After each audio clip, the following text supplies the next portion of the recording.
General Zia الحق bye مبارک احمد، ضلع کچہری ملتان میں مبارک سنس کے نام سے فوٹو اسٹیٹ کی ایک دکان ہے۔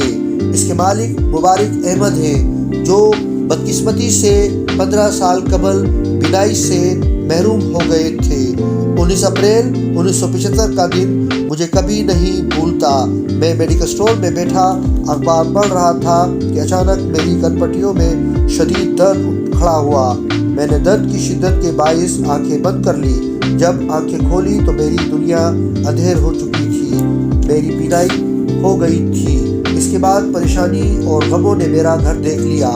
بچے چھوٹے تھے، ان کے لیے نان شبینہ پیدا کرنا میرے لیے مشکل ہو گیا۔ اس خود غرضی اور نفسا نفسی کے دور میں کسی کو اتنی فرصت کہاں کہ وہ دوسروں کا دکھ درد سمجھے۔ میں ادھر ادھر نامن ٹوئیاں مارتا رہا۔ اس دوران میری مالی پریشانیاں انتہا کو پہنچ چکی تھی۔ میں انتہائی ملول رہنے لگا اور خدا کے سامنے گڑگڑاتا رہتا کہ الہی میرے بچوں پر رحم فرما۔ میں نے ضیاء کو خط لکھا اور اس میں اپنے سارے حالات تفصیلاً بیان کیے۔ چند ہی روز میں جواب آ گیا۔ انہوں نے مجھے ملاقات کے لیے پنڈی بلایا تھا۔ میں فوراً ہی اپنے بیٹے کے ہمراہ اعظم پنڈی ہو گیا۔ ہم آرمی ہاؤس پہنچے۔ وہاں ایک گن مین جس کا نام غالباً ذوق تھا پہرے پر تھا۔ ہمیں صدر محترم کے مہمان خانے میں بٹھایا گیا۔ ان کا طرز زندگی سادہ اور درویشانہ تھا، بالکل عام پاکستانی گھرانوں جیسا ماحول تھا۔ کئی دفعہ بعد میں صدر محترم کے مہمان بننے کا شرف حاصل ہوا اور مجھے پتہ چلا کہ ان کے گھر کی خواتین خود ہی گھر کا کام کاج کرتی ہیں۔ صدر صاحب کی اہلیہ محترمہ بھی میری خیریت پوچھنے مہمان خانے میں تشریف لے آیا کرتی تھی۔ ہم صدر محترم کی آمد کے منتظر تھے۔ کچھ دیر بعد پتہ چلا کہ صدر صاحب تشریف لے آئے ہیں۔ میں حیران رہ گیا، کوئی ہٹو بچوں کا شور نہیں تھا۔ ان کی آمد کا پتہ ہی نہ چلا۔ میری آمد کی خبر ہوئی تو وہ مہمان خانے میں تشریف لائے۔ مجھ جیسے غریب انسان کو انہوں نے عزت دی، گلے ملے اور بہت محبت کا اظہار کیا۔ خاصی دیر بیٹھے رہے۔ کھانے کا وقت ہوا تو اپنے ملازم کو، جس کا نام شاید اشرف تھا، کھانا لانے کے لیے کہا۔ اپنا کھانا بھی وہی منگوا لیا۔ میں غریب آدمی ہوں، عام سی روکھی سوکھی کھانے والا۔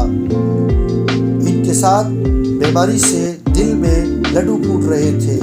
سوچ رہا تھا آج جی بھر کر اعلیٰ قسم کے کھانے کھاؤں گا۔ برے مرغ بٹیروں کے تصور نے دل میں ہلچل مچا رکھی تھی، لیکن کھانا آیا تو بہت سادہ تھا۔ ایک پلیٹ میں دال اور دوسری میں اچار تھا۔ سچی بات یہ ہے کہ میں بہت مایوس ہوا۔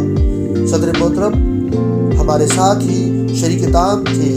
اس عزت افزائی کے باوجود کھانے کی سادگی سے میں خاصا دل برداشتہ تھا۔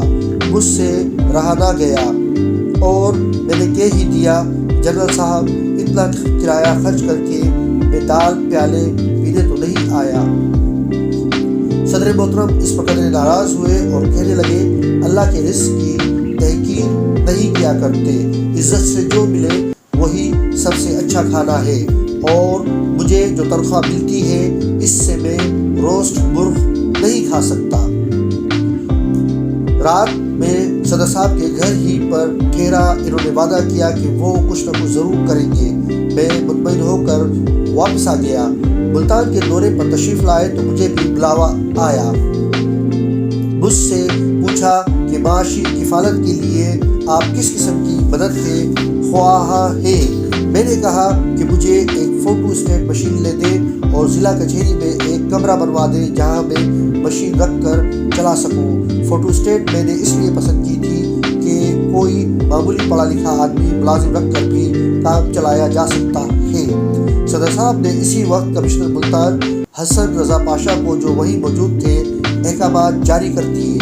واپسی پر احمد خان درانی صاحب اپنی جیپ میں ہمیں دولت گیٹ تک لے آئے، جہاں سے میں بارگاہ رب العزت میں ہدیہ تشکر پیش کرنے کے لیے مزار حضرت شاہ رکن عالم کے متصل مسجد میں جا پہنچا۔